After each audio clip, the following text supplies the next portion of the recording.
Ruchem Aboim B'Shem Yergin Shir Torah.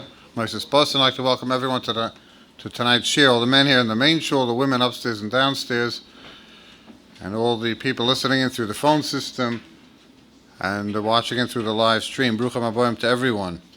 I'd like to give a big shakar to Yehuda Rubinstein for his support for tonight's shir. Lili Nishmas Oviv, Faivel Ben Yaakov, and Lili Nishmas Imoy, Rochel Elkabas, Tzvi Aryeh, Aleim HaSholem. Rabbi said there's just one shir left. Chapa Ryan to have this great schus of Botzester D'Ravim, sponsor the last shir tomorrow night of the summer program.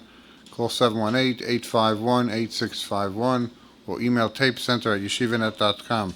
Tonight we have the cover to have with us once again Rabbi Fishel Schachter Shlita, Magachir Shiva Torah Vadas, and Dala Daf to speak, to calm down about life. Gave everyone an extra few minutes to calm down for this year. Now it's my cover to call in of Schachter for tonight's drasha.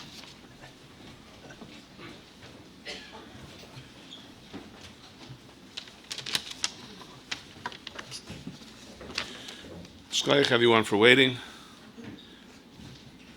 And Shul provided parking over here on the side, which is a very big problem for me because usually my excuse for coming late is that I couldn't find parking. But we have to deal with everything. It's a real Kiddush Hashem. You see an olam like this over here as we move into our Bein HaShmoshois from summer back into fall. Rabbi Ball called me at the beginning of the summer and asked to do this Parshas Kiseitze. So of course my initial reaction was I can't, I don't have time, I don't know if I'm going to be here. And then he kind of told me, well, if you say you're giving a shir Parshas Kiseitze, then it comes to the Rebbeinu Shlomo's problem to make sure you're around then. So I said, you're right, I think I'll take the shir. I'll do it. You know that they just put up a red light for the first time on the corner of Avenue F and East 2nd Street. It was in the process of making, you're well aware of that, right? It's in the process of, but it was functioning yesterday for the first time, and there were 3 accidents. Baruch Hashem, minor, I think. Why? Because people don't chap, there's a light there. You're living in the area 20 years, 30 years, 40 years, and all of a sudden there's a light. Why is there a light? And also cars coming up East 2nd, right, stop by the stop sign. Cars are beeping. What are you stopping? There's a green light. I think that in a way, it kind of indicates what Rosh Hashanah is. Rosh Hashanah is wake up and see the new red light that Hashem installed. Stop and think. We're not used to it. Our mind, it doesn't work. It doesn't think there's a bridge someplace which is too low for trucks to pass. And trucks keep crashing into the bridge. And there's a big sign. It says, the bridge is only, it doesn't work.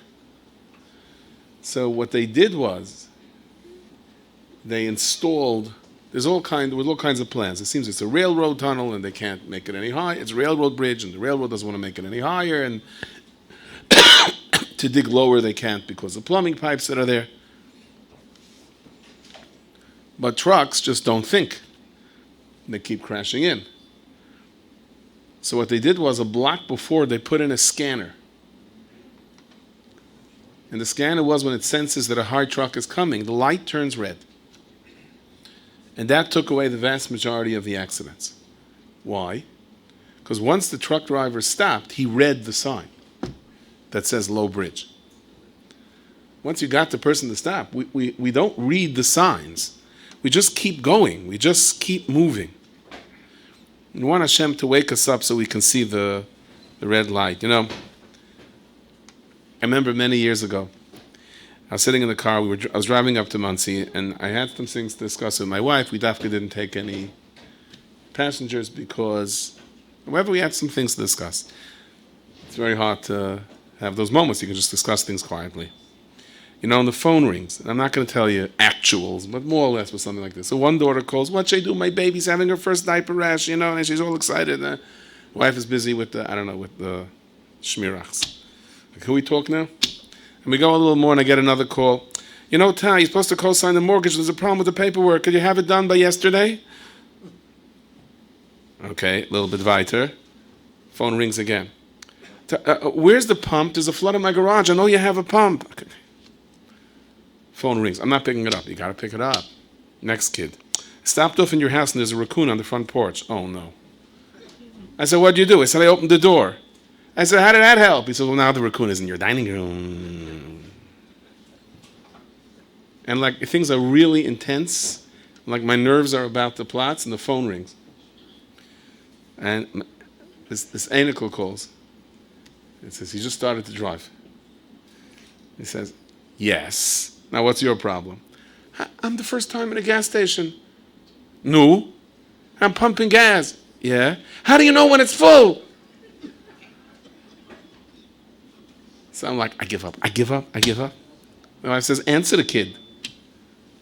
So I said to him, Shaifala, you'll see when right before it's full, the trigger like pops back.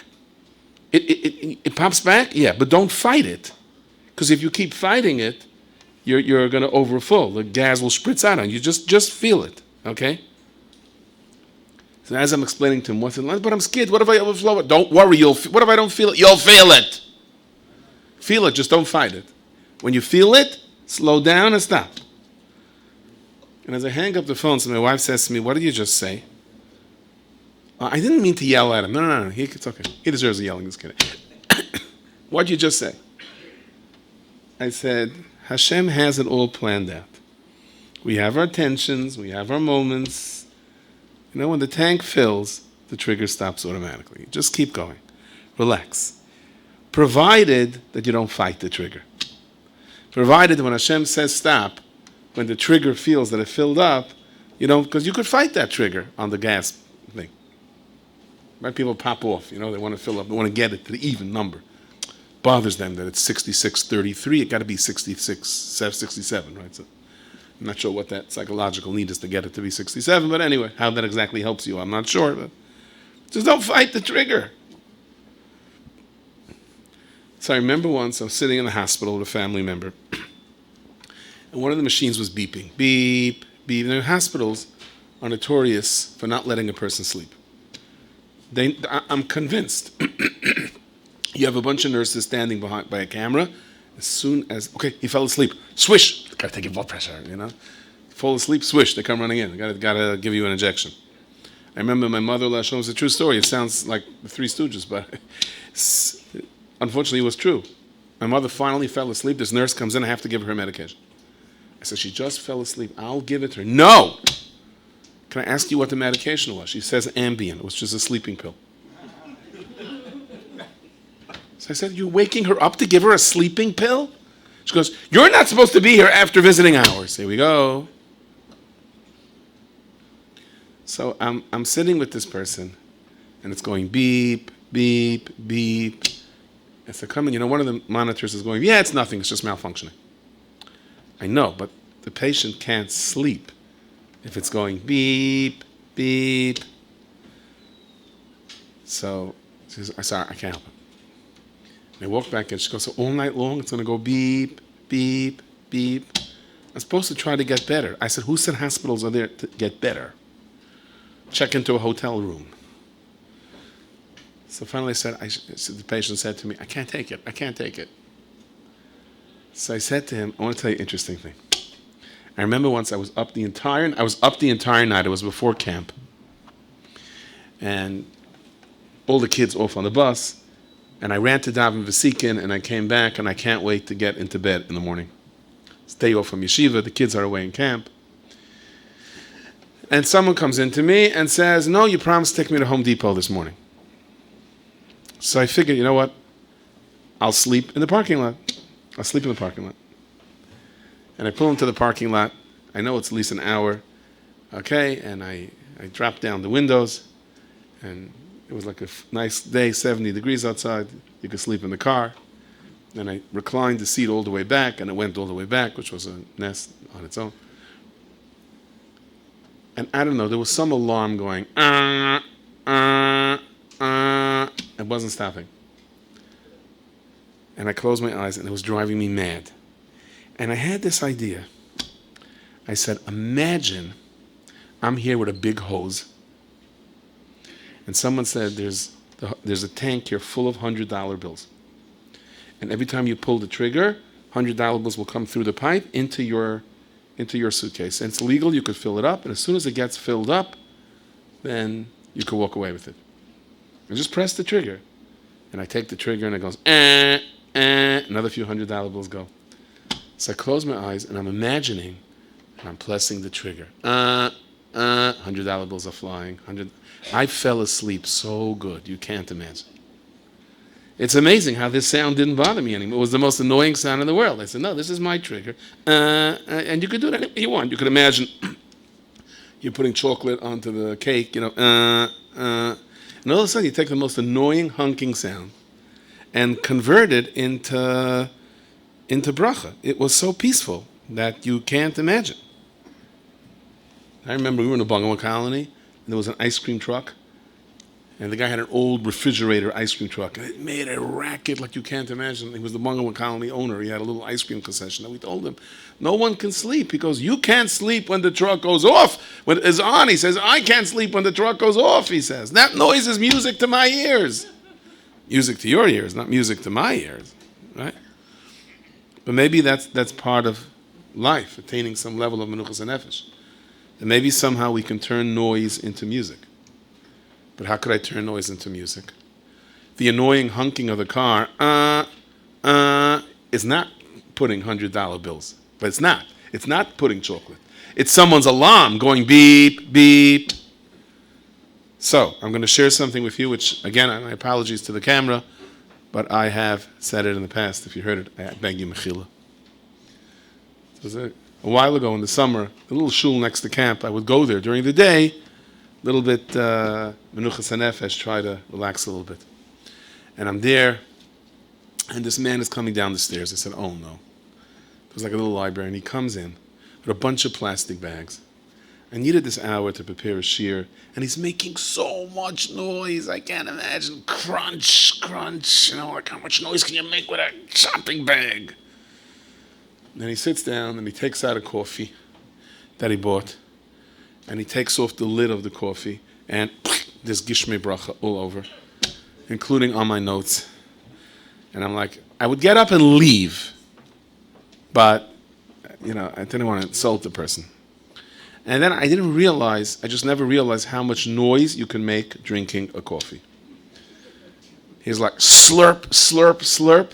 Then after each gulp, I thought I'm going to go out of my mind.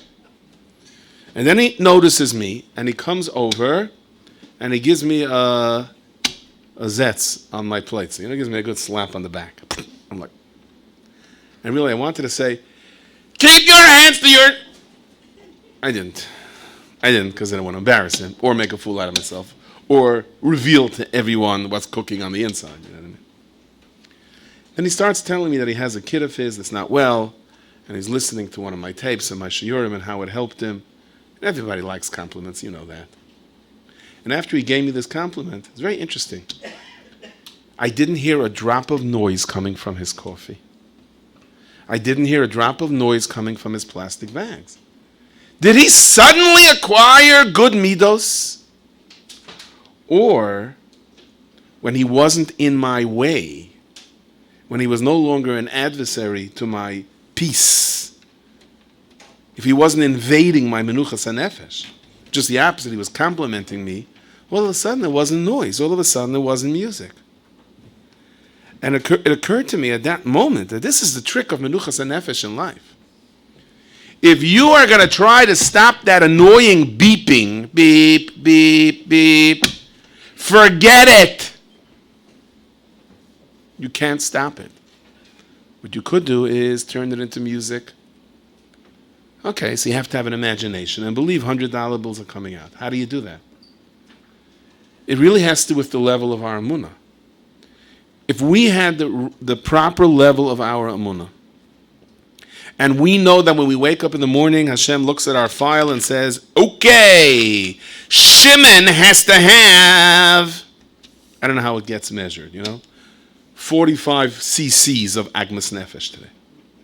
Some of it is serious. He's going to back up and rip off the bumper of a guy that's the United States wrestling champion who's sitting in his car. It's going to be a nasty sight. Hashem davens a good Shmon Esrei. Hashem says, no, you know what? We're going to water it down. There's going to be an annoying noise coming to him when he's trying to rest. If I knew that took place, wouldn't I be very, very happy with that annoying noise? So I needed Rabbi Hashem to threaten me with the wrestling champion? Go straight to it. So Rav Moshe says like this. We have a tkiya, and a trua. What's the difference? He says a tkiya is to remind us you have a heart that's beating, you have lungs that are breathing, your arms can move around, you can talk, you can open your eyelids. I went to visit someone that had a stroke. Rahman al-Itzlan, he can't open his eyelids. His eyelids are shut. They have to be taped open. You ever think about it, that it's a bracha, you can open your eyelids? It's a gift. It's a gift from HaKadosh Baruch Hu. So the Kia is like this. Hello, I'm here. I'm giving you life. I'm giving you an ability to breathe. So wait a second. The trua is, you're not getting it, huh? Okay, let me take it away from you. No, Hashem, Hashem, the doctor just said that maybe, Chas v'shalom, Hashem, I just got a lawsuit, oh, Baruch Hashem, it's over. Oh, thank you, Hashem. He says, I can do it through the trua, but I'd much rather do it through the tkiyah, says Rav Moshe. The shofar is uri yeshena meshenascha. Wake up with the tkiyah. Don't wake up with the trua. Beep, beep. Hashem says, I need that now. Hashem transferred who knows what pain and what suffering into a little bit of an annoyance. Thank you, Borei Kol Olamim. Thank you. Now think about this. You're trying to sleep at night, and there's an annoying honking. And I'm maimin b'emunah shalema. There could be different reasons why I can't sleep. One could be Rahman al-San, the person's waiting a biopsy report. One could be Rahman al-San, his lawyer told him I'll find out tomorrow if they're pressing charges. Rahman al-Islam, what it could be. One could be the Menal's deciding whether he's throwing his kid out of the yeshiva and he can't sleep at night. Or it could be beep. But which one would you rather have? Yeah, but I don't have that problem. That's the point. Take the tkiyah. Beep, beep. Rabbi Hashem, I don't need the trua. Take the tkiyah. So there's a famous story, the Heilige Divrei Chaim. When he lost his son, Reb Meir Nassin, was the father of the Babav Rav Chaim Lebracha Rav Shlomo, the first Rav Shlomo of Babav. So that Shabbos, he profited Shabbos, and the Rebbetzin was not very happy. She said to him, you buried a chicken? And he said, I got a slap on the back. Someone slaps you on the back, you turn around. You turn around. Oh, I'm being attacked, you're ready for the fight. Oh, it's your friend. It's a friendly slap. He says, I got a slap from the Rabbi Shalom. I see. Came from Hashem, it came from a friend. Sichas chulin shel talmidei chachamim tzrichem limud, Rabbi Say. I want to take the Divrei Chaim's word and let's try to understand it this way. You're sitting in shul, you're about to drink a coffee. A guy walks in shul, is interesting. And he comes over and gives you a good zetz on the back. Good morning! And your coffee goes flying and everything goes flying and you turn around and you really want to give it to the guy. Now, you didn't think you were being attacked. But you're like, excuse me? Not with your hands. You understand that? Okay. Let's say you're trying to get a hold of a shadchan for your daughter. Trying to get a hold of him for weeks. I'll call you back tomorrow, after tomorrow. Text him, email him, you call him, he doesn't pick up. Call him from a different number, he does pick up, you know the trick. Oh, so I can't talk to you now. You meet him in shul. Listen, if I have any information for you, I'll talk to you. You're really frustrated. Your wife says, can you get through to him? If you were someone important, he would pick up. Thanks. Nothing like a little self-esteem injection there, right? Once in a while. And all of a sudden, you're sitting in shul and you're in a rotten mood. And you feel a zetz on your back. And you say, that's it. I'm going to kill this guy. And you turn around with all of the fury of that wrestler when his bumper was ripped off. And you're about to take this guy's hat and flip it off and say, you turn around with all the anger and you see it's the shadchan. I have good news for you. You go, great. Tell me that slap on the back bothered you? What? Baruch Hashem, the shotman came. You come home, you tell your wife, you're not going to believe it, the shotman came home, he gave you a zetz on the back. He says he has a great idea. What happened? Same zetz on the back. Now, if we really had Emunah, that anyone that zetzes you on the back is the Rabbeinu Shalom's shliach. And maybe HaKadosh Baruch Hu says, Chas v'shalom, you're supposed to be in an accident today. Instead, Hashem sent someone who needs, some social skill adjusting, and came over and zetzed you on the back. And you wanted to turn around and say, excuse me, don't do that. Instead, you turn and say, hi, it's doing. If I knew, if Eliyahu Navi came to me and said, this was instead of a major accident, I'd love the guy, I'd hug the guy. I'd be so happy with that slap on the back. It says, Ramosha, so I have to put you into a near accident to show you? You have to go screeching to a stop? Trust me. Trust Hashem with the tkiyah! And he won't have to do the truah, says Ramosha. Just trust him. Trust him. We talk about parking. So remember on my block, there was a guy once, he has like a taxi something, and he started parking the taxis on the block. There wasn't much parking to start with. We tell him there's no place to park. He goes, but they're my taxis. What's the problem? Because they're your taxis, not mine. But I said, but let's say I really had a money. There's no parking, the meeting on the block, what are we going to do? People, the drivers is all for kacht. Think about it this way. I'm going to have a certain amount of agmas nefesh in my life. I'm going to have a certain amount of indecision. And the Hashem is giving it to me through parking. Nish gefährlich. Nish gefährlich. There was a story once in a camp. This story I actually verified. Most stories I don't, but this one actually, a person told me so. There were a bunch of kids playing. And some of the camps have like an old bus that they don't throw out. I'm not sure why. They put like a piece of board in front of it. And this old bus that was there for who knows how long started rolling down the hill toward these children. And all of a sudden, beep! And the kids heard the honk, they turned around, they saw the bus charging toward them, they all scampered off in different directions. One little girl even picked up her sister and ran, and the bus came crashing through a gate, and Baruch Hashem, nobody was hurt. Who beeped? A malach? Who beeped? Who beeped? Every morning, the guy's supposed to leave the front gate open for the bakery truck. He told them he's sick and tired of having to wait for someone to come. He has to drop it off. And that morning, the guy forgot to open up the gate. And the bakery truck just pulled up. Bakery truck just pulled up. Beep. He's beeping to open the gate. There's no question about it that bakery truck, he had epis haschus. There was epis haschus in Shemayim that he should save those children. But if we really believed in Hashgacha Pratis, and believing in Hashgacha Pratis means that he's a Hakol Yacha, and that everything that takes place on this world, who aboirei, who amanig, if we really believe that there's one Rabbeinu Shalom orchestrating things, so when you hear a beep, you say the Rabbeinu Shalom needs me to hear that beep. When something is annoying and some of the family member says something to you which is a little hurtful, the Rabbeinu Shalom needed me to hear it. Thank you, Hashem, I'll take the tkiyah. What do I need the truah for? There's a story. Rabbi Krohn has it, but actually it happened to me a little bit shtickle. Listening to a tape. I was listening to a tape. I don't know if you know what a tape is. Some of you, I see, it depends on what color your beard. There used to be this thing, it was like, it's two little holes in it. You put it into a thing called a tape recorder. Forget about it. 11 understand. Anyway, I'm listening to a tape, and all of a sudden I hear a huge honk, and like I slow down. What is it? And I start driving a little bit more, and I see a big accident. I said, the honk was on the tape.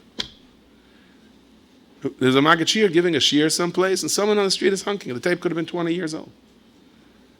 It's 20 years later, somebody slows down. The Rebbe Hashem is hoya hoy veviyah. There's no time. There's no differentials. We see the world as different things taking place. It's not.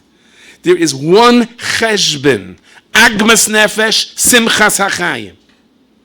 That takes into account money, takes into account health, it takes into account everything, it takes into account family, it takes into account shalom bayis, takes into account shidduchim. takes into account parking, takes into account shoelaces, takes into account every serious and non-serious things that takes place in our life. And it's orchestrated by one Boirei Olam. To us, it looks like a bakery truck that has no shaykhs to an old school bus. The more you believe that it comes from one Boirei Olam, that's what the Divrei Chaim meant. So it's the Rebbeinu Shel Olam who is slapping you on the back. It's the Shatchen who's slapping you on the back. So there's a story they bring like this by the Rabbeinu Yechiel Me Paris, who was one of the Bali Tosfos. There were two Tzarfei Zahav. What are Tzarfei Zahav? Goldsmiths. And they decided to fast Erev Rosh Hashanah because they wanted an answer min Hashemayim how much they're going to earn that year. And they both fasted Erev Rosh Hashanah because they wanted to know how much they're going to earn that year. Because the Gemara says a story about the person that learned the basic Akvaris. But this is like... And they both got an answer. Middle of the dreams. It was revealed to them in their dreams, and it says names over there. Rabbi Yaakov Avudraham, that was his name. He would earn that year 200 zehuvim. Rabbi Naftali Azariah would earn 150 zehuvim. V'hinei chaloim. They wake up, so they came to the Rebbeinu Yechiel Me Paris, and they're going to say, the strangest thing happened to me last night. We were mispalel. Hashem should reveal to us how much we are going to earn on Rosh Hashanah. And guess what? We got answers. It says Rabbi Yaakov Avudraham 200 zehuvim, and Rabbi Naftali Azariah 150 zehuvim. Is this real? Is it for real? So the Rebbeinu Yechiel says, keep records every single day, exactly what you're earning. V'nechzi, we'll see. So Lamaisa, the two of them got into a business squabble, and they went to a din Torah to the Rebbeinu Yechiel. And basically, Rabbi Yaakov Azariah tained that they went into a business and that they each invested 50-50. That they were 50% partners. Rabbi Naftali tained, no! They went into a business and the breakup was 25-75. Suffice it to say who he said was the 25 and who he said was the 75. So the Rebbeinu Yechiel says, who has the money? Who's holding the money? Who's the muchzik? So they told him Rabbi Yaakov is the muchzik. So he said, okay, so hamoitzi mechaveri olavaraya. That's all. If you want to take the money away from him, he says, you can't take the money away from him. However, he was mechayev him a shvur. He was mechayev Rabbi Yaakov a shvur. I don't know what the details of the case was. Rabbi Yaakov said, I have to swear? No. Shemai finish. I am not swearing, I am mevater. I don't want to swear. I give up my rights as a muchzik. I'll take only 25% instead of 75%. Even though really it was 50-50. How much did he have to pay him? 10 zehuvim. 10 zehuvim for not swearing. That would have been the difference between the 50-50 partnership and the 25-75 partnership. Okay. So the Rebbeinu Yechiel says, I'm just curious, come to me Erev Rosh Hashanah, I want to see your records. So Erev Rosh Hashanah, they both come with their cheshbainis, their Excel sheets, how much they earned over the year, the spreadsheet. Rabbi Yaakov earned 189. He was 11 short of the 200 that he saw in his dream. And Rabbi Naftali earned 161. He was 11 zehuvim ahead of what he earned in the dream. So the Rebbeinu Yechiel said, come on, it's so obvious. It's obvious that you're missing 11 and you have an extra 11. So the money you gave him because he didn't want to swear, but Klapa Shema Yigalia, you know the truth that it was a 50-50 partnership. So give him back the 10. So this Rabbi Naftali tying his way, but the numbers don't stim. According to you, it should have been 10. He's ahead by 11. If he was ahead by 11, I would say, yeah, that's the Ashgacha Pratis. But he paid 10. So in other words, if he was missing 10 and I was ahead 10, I would say, yes, Mamish, which did with the dream. Hey, but dreams aren't off. So the Dayan said, legal fees were one dinner. And you know the truth. that it was 50-50, and you took him to a din Torah unnecessarily. So that's Geneva on the tzafra the dina, on the dinner. That's the 11th one. So the Naftali's backed into a corner, and he says, all of a sudden he remembers a Gemara. It's amazing what people remember in Dinei Torah. I once heard that from a Rav. It's amazing the lamdas people have. They say the tzoisis svara is in the most akastic ways. He says, Divrei chaloimais loy malam loy meridin. He said to the Rabbeinu Yechiel, so you want me to give back the 11 zehuvim based on a dream? You can't paskin din Torahs on dreams. Notice that the year before he fasted, you know what I mean? He was pretty serious about this dream. Okay, is nisht. And they both went back to work on Erev Rosh Hashanah. Naftali went into his store. The last minute a customer came in and bought something. His profit, 11 zehuvim. Reb Naftali on his way back, that's what it says. Somehow there was a garage sale over there. This guy was selling crystal. And I don't know, the button on his bekisha got caught up into it. And whoop, all the crystals came crashing down. The guy beat the pulp out of him and dragged him off to the police.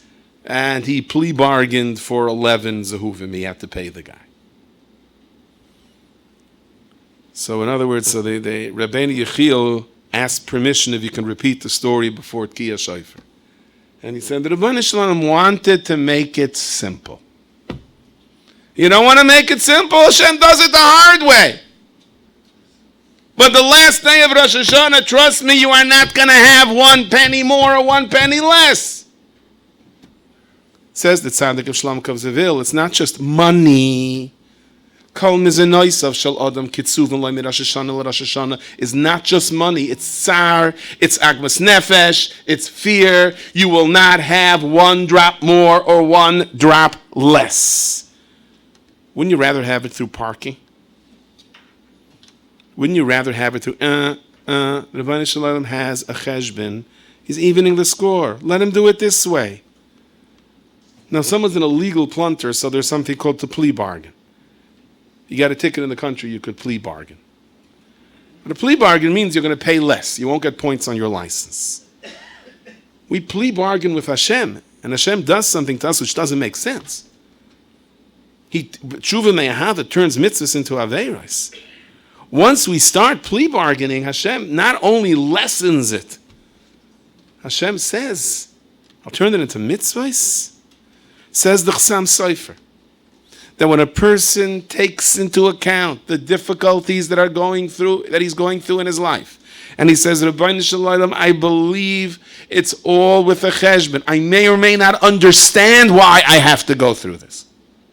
But I know for sure it's not 1 drop more or 1 drop less. That is more effective than 100 tefillos. The Baal Shem HaKadosh also says, Mimtzu koseihem yatzileh. If a person understands that the mitzukah comes from the Rabbeinu Shalom, that alone is mamtik de gzeira.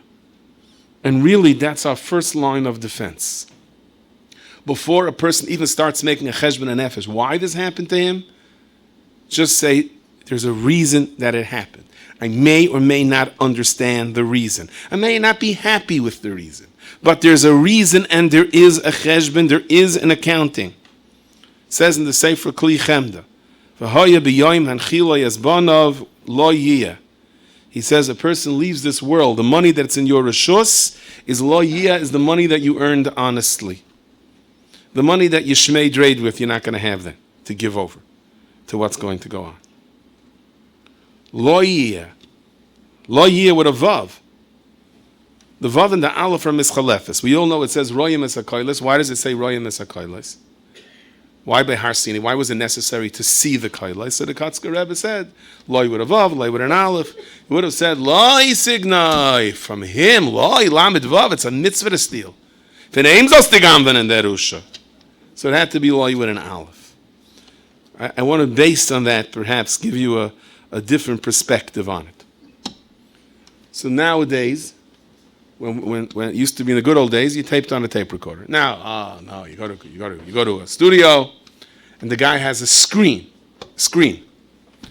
and you see your words, it looks like an EKG. When you screen, so there's different ways to say a story. There are storytellers and there are storytellers. Some storytellers underdo it, some storytellers overdo it. But at one point, the story, especially toward the end, toward the climax, is supposed to have a knack. And you're supposed to be able to see it on the screen, like this, like this, like this, and it gets very wavy toward the end, and it ends like with a climax. And that's how it is. And the screen says it. I once tried to teach storytelling to them. I walked into this dark base medrash at night. I left something. It was pitch dark. I heard the air conditioning. Then I thought I heard footsteps behind me. And someone grabbed me by my neck. I turned around. That's one way of saying a story. Another way of saying the story is, and I thought I heard footsteps behind me. Must be in my imagination. Depends how you say it, right? So of course, if you look on the screen, it shows you how you say it. And the professional storytellers, they say, no, there's not enough emotion. There's not enough this, and not enough that. So if you tell a whole story, and all the waves on the screen are just little waves, not a storyteller. On the other hand, if you get overexcited over things that aren't as important, so. And I came into yeshiva that day, and there was a water fountain. What are you screaming about a water fountain? If it's just waves, it's also not good. The perfect story starts off slowly. There's some kind of a incident, some kind of suspense. It gets big, and it ends. So you could be royim esakailis. So here I am. I'm actually learning how to do this. And I say, I'm going to do over the high part of the story.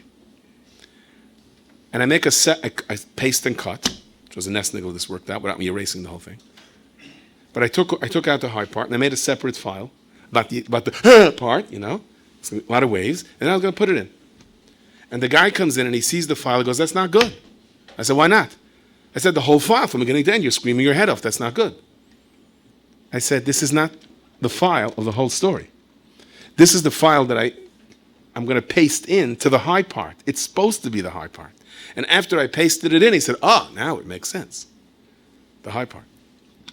And I said to myself, wait a second. How many times do you hear something that doesn't make sense? Why do I have so many tzars in my life? Why is my life one piece of suspense or one place or the other?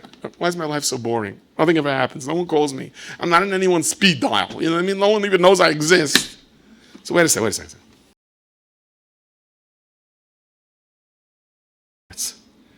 So in our whole life, there's calm parts and hard parts. The story of our lives are perfect.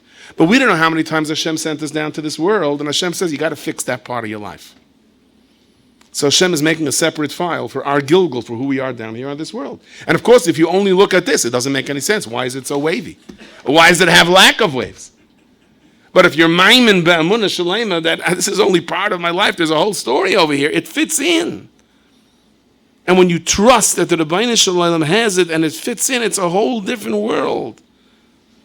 So you know the story, the professor says, you have 30 more seconds for the test, 10 seconds more for the test, 6 seconds more for the test, 5, 4, 3, 2, 1, I am not taking any more tests. That's it. Time's up. Buzzer. Bzz. The student comes running, sticks the test into the pile. Goes, how dare you do that? And the student goes, do you know who I am? I don't care who you are, and I don't know who you are. Oh, you don't know who I am? Good. He runs away. Which test are you going to pull out now, right? We have a way of, the Satan says, no, this person deserves to be punished. It's coming toward the end of Rosh Hashanah. There's a way of us like diminishing our name. So Abish says to the Satan, okay, go find the test. I can't find it. What do you do? But it says when a person is mevatel his rotzain for the rotzain of others, as I state in the Svar Mikdash, and we learn to focus on others. When a person resigns himself to his decree, he doesn't have time, why me?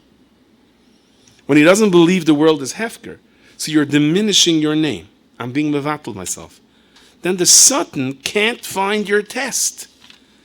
It's kind of the way it is. Like the Chavetz Chaim says, that right before we finish a L'Kei Netzar, after Yil Ratzon, you say a name, you're supposed to say a pasik, that's the beginning and end of your name. So, for example, if your name is Yerucham, so you would say, Ich weiß, Yalzu Chasidim B'chavad Yerani Ol Mishkavayso. It begins with a Yud and ends with a Mem. And if you don't believe that I looked that up before I said this, then I have a bridge to sell you. But okay, but the point is that, right, why is that a skula for? It's a skula that we should remember our names la'asid lavai. So the Chavetz Chaim says, it says in the Chayvus Avavos, you embarrass somebody, that person doesn't answer you back, you hurt someone and you accept it, so you get his mitzvahs, he gets your averos. So imagine this keeps on going back and forth. All your life, you're getting somebody else's mitzvahs, and you're losing your averos. You come up to Shemayim, you're totally confused, you don't know who your name is. So before we say L'kein etzar l'shani meira, don't embarrass anybody. So you'll remember who your name is. So I remember, when I was in 8th grade, we went to West Point. That was a big trip. And we watched the soldiers, and about face, and they all turn around. So one kid asked the Rebbe, how come that's like military training?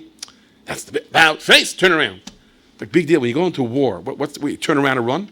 What do you know how to turn around for? So he said, no.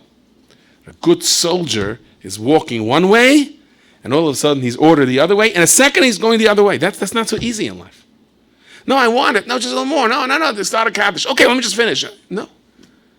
It's not easy in life to say, Hashem, you're turning me around. To accept an about face. So they say, a person's running away from someone who's shooting, he's supposed to run zigzag. Spies are told not to follow the same route, so no one should plan an ambush on them. I don't know if it's true they say El Al doesn't fly on schedule because it's a security thing. Right? If I insist and I want things my way, you're not a moving target. The Satan finds you very easy. If I'm saying to Hashem, you want this way, I'll do this way. You want this way, I'll do this way. You're zigzagging. It's very hard for the Satan to find you. It's very, very hard for the Satan to find you. I read a story in the Hamadiyah yesterday that there was a man who fell over a waterfall trying to catch his cell phone. He dropped it and he tried to reach it, went over the wall. The idea of losing your phone, chas v'shalom, I'll be nefesh myself for it. Where are we? Somebody once asked Rabbi Victor Miller, Zecher Tzadik L'Bracha, that's what they say. It says, ha'oichel b'shuk, doim l'kelev. What if I just have a candy in my mouth? He said, then you're a puppy, he said. The Chazal say, don't eat on the street. Wait till you get home. What's your problem? What is your problem?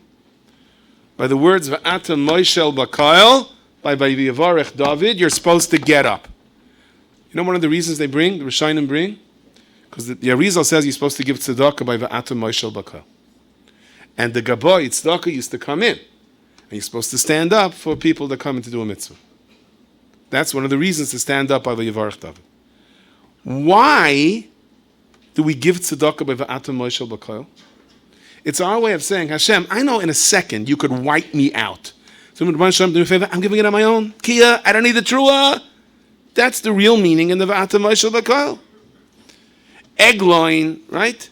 He stood up to hear the Dvar Hashem, and then he stuck him with the sword that went into his stomach. And he was Zeicha because he stood up to hear the Dvar Hashem. Who came out of him? Rus. Right? Nebuchadnezzar went Daled Parsois. It's one of the reasons we step out Shmon Esrei, and he was Zeicha to what he was Zeicha to. Big deal. And the answer is relative to them. It's a big deal. For a king to get up, that's not Pasha. Kings should get up. Kings don't get up so quickly. The harder it is for us to stop what we're doing, harder it is for us not to look at something. I'm talking to myself, Rabbi. The harder it is for us not to eat something. The harder it is for us not to say something. Is an about face. It means you're a soldier. The Rabbi Hashem says that and you're not who you are. You're turning around. It makes it so much harder for the Satan to find us.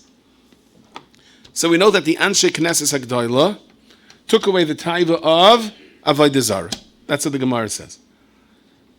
Suddenly there was no more Avodah Zarah. The Rambam says this was censored out, but the Rambam says if you look in the course of history, the major religions of the world started right afterwards. Why? Because there was a void. Till then there was an Avodah Zarah. There was no Avodah Zarah, so there was a void. There was a void, so people filled the void.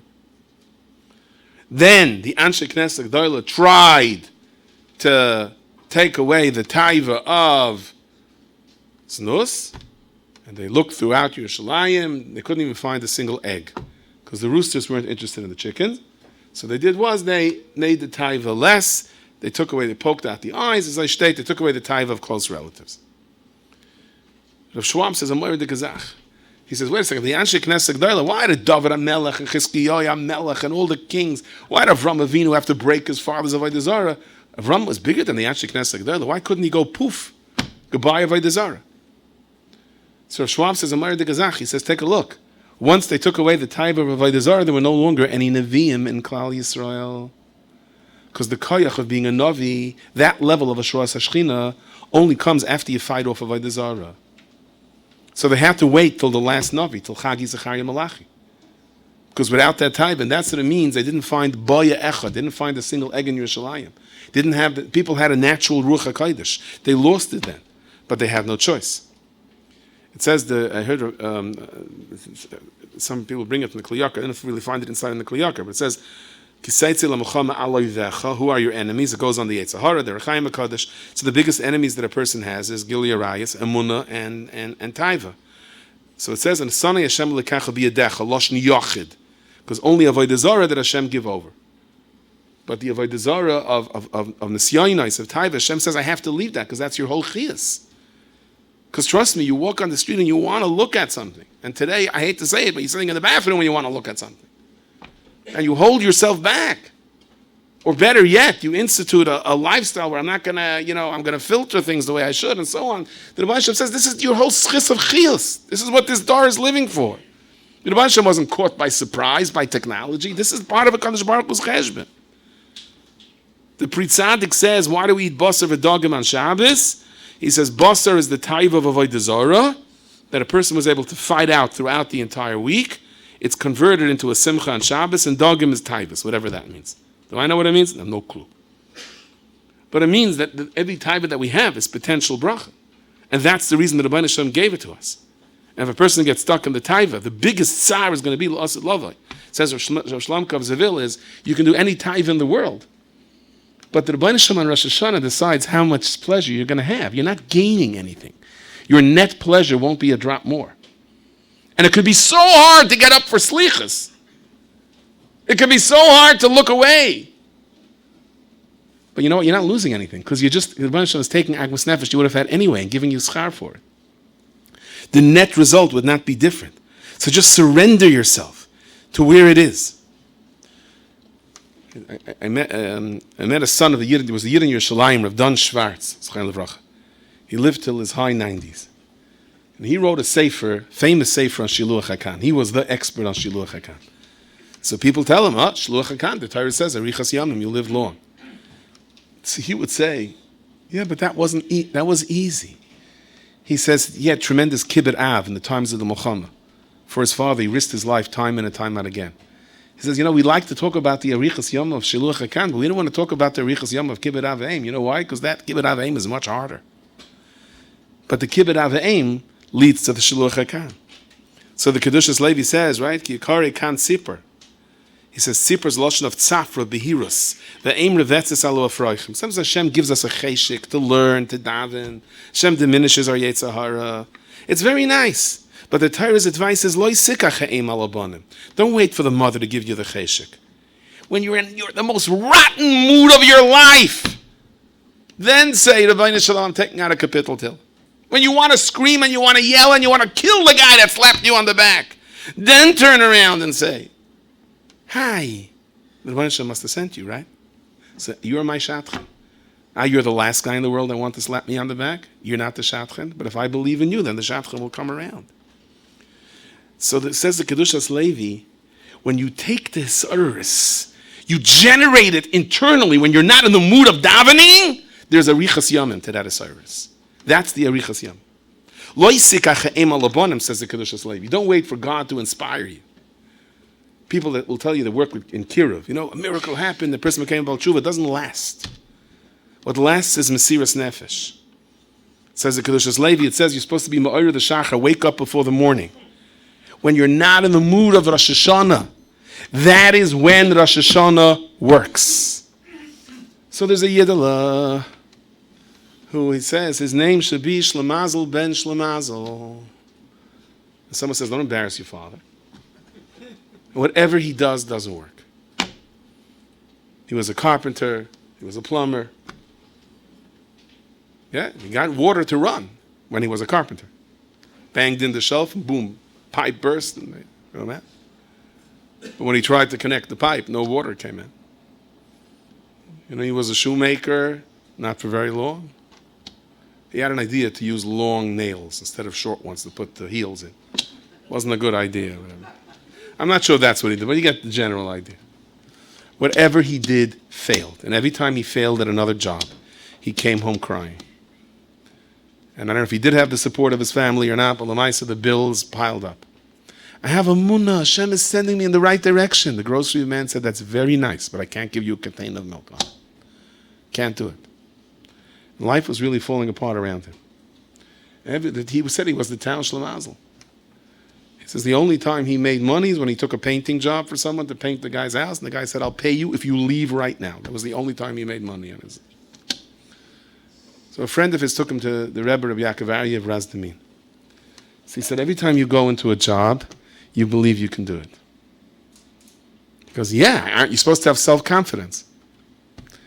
He says, I'm going to give you a job, and then you're going to be maimin b'emunah shlema, you can't do it. And then you know you need the Rabbeinu Shalom. He goes, what job? He says, I want you to travel to Moscow. And the Tsar, they had a very complicated system of, there were certain people that were authorized to give a seal on a legal document. And the seal was like a red, gold kind of a tinge with the king, with the insignia of the Tsar in the middle. You have to heat up the wax and mix it chemicals and cook it, and the Tsar's seal. And you have to make sure not to mess up the document. Like it's the last thing in the world. Me, my two left hands. He said, yeah, I want you to do it. So to make a long story short, he travels to Moscow, and he has no clue what to do. The Rebbe didn't tell him where to go. He goes, anyone know how to make a seal, Shah? And he doesn't have any money, and he buys a lottery ticket. He says he never wins, and he wins. And make a long story short, he's in a hotel, and he hears someone saying, take these documents over to Feitel to seal it. So he runs behind the guy, and he comes to Feitel. He says, can you teach me how to do this? He goes, sure. 1,000 ruble. I said, 1,000 ruble? I don't have 1,000 ruble. So he says, okay, be my apprentice. You'll work for me for a year, and I'll teach you at the end of the year. So one day he sends him with a bunch of documents, and he's walking the way, at least the story goes in the storybook. He's walking, he says, everything is Hashgacha, everything is Hashgacha. Hashem, I'm here. I'm in such pain. I'm not making a red cent. My family is saying, he's not even going to start teaching me till after a year. All of a sudden, these two Ganovim wanted to get a hold of those documents, and as he's saying, Baruch Olam, my life is in your hands, boom, and like you knocked the two down, something like that happened, I don't know. And for whatever reason, they tried to grab it away from him, and he grabbed it back, and he wound up winning the fight. He didn't know they were two dangerous Ganovim, and the police gave him a reward for it, and this Feitel said, there was a guy stealing the documents, and as a matana, he said it happened. His encounter with those Ganovim was at the moment he was screaming, Hashem, my life is in your hands. Anyway, he tried to get the seal right. Took him 6 months to learn how to do it. He wasted a lot of ink. And the seal was all over the place except on the paper. And finally he got it right, that gold red tinge. And he comes home and he tells his wife and kids, I learned how to do it. I'm authorized to do it. We're going to have Parnasa. His wife says, I'll see it when I believe it. I'll show you. And he makes the seal and does it, and there it is, a big, beautiful black seal. Black. How'd it come out black? He says, I tried this, it came out the right gold wrench. He keeps trying and trying. His wife says, stop, we have 500 black seals over here, we don't need it anymore. And he closes his eyes, he says, okay, Rabbeinu Shalom, my life is in your hands. I'm even willing to go to the point where I said my life is in your hands, and I still don't understand it. But I still believe my life is in your hands. And suddenly there's an announcement. The Tsar died. Tsar Nikolai takes over. And the government says for the next 30 days, as a sign of avelus for the Tsar, only black seal documents are going to be accepted. And no one knew how to make a black seal. The truth is, our friend didn't either know how to make a black seal. He knew how to make a gold red one that turns into black. And he had his 500 black seals ready, and as a result, he was able to marry off his daughter. There's a lot in this story. There's there's a bittul ha'atzmias. We have to believe with all of our heart, with every fiber of our being, that there are things in our lives we don't understand. Why is the bakery truck honking when the truck is rolling down? Oh, to save the kids. Yeah, but the bakery truck didn't know that. Yeah, but the Rebbeinu Shalom was looking down, knows it. So all the little unattached things that are happening in our life, there's one Boiri Olam that knows it. And once we get that through our mind, then the biggest mistakes in our life will become the biggest brachas.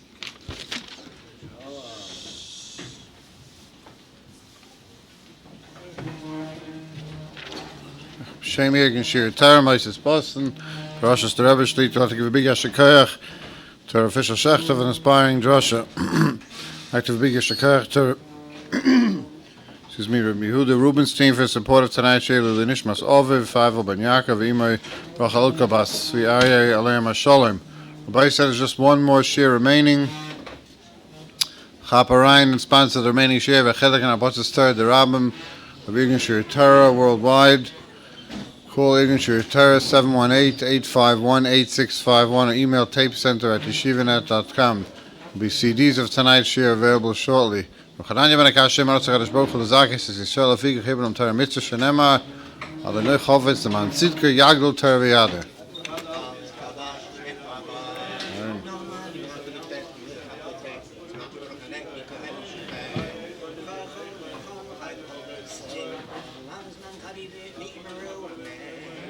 Amen.